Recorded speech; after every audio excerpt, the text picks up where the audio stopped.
On top of the fourth industrial revolution, I think one of the other very central themes at WEF was the migration issue, and largely because you have lots of people moving into Europe. And I think it's important because it's very difficult to even focus on things such as the fourth industrial revolution and what are the benefits and what are the challenges when you have countries wrestling with millions and millions of people crossing borders, worrying about security, worrying about jobs. For me, it was very disappointing looking at the WEF discussion to see that on this particular issue, which was very important at WEF, there was still no concrete solutions to the problem. There were no proposals that were concrete to tackle the problem.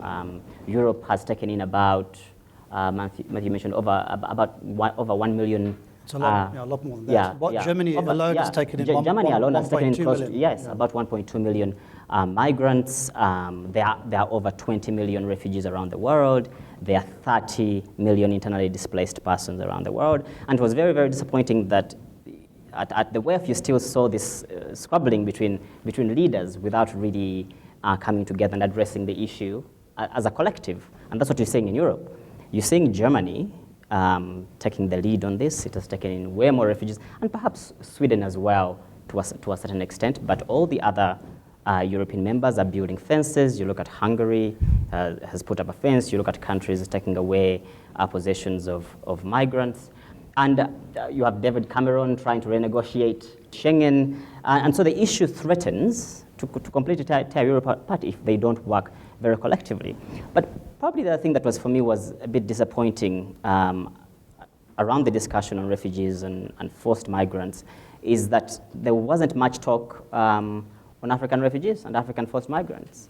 And 85% of forced migrants in the world are in the developing world. Europe only houses, a very small fraction of the number of forced migrants out there. Look at South Sudan, for example. There have been about 1 million internally displaced persons. You have 700,000 people who have crossed borders to go to Uganda and to go to Kenya. You look at Somalia, you've had, the protracted war has claimed about 300,000 lives.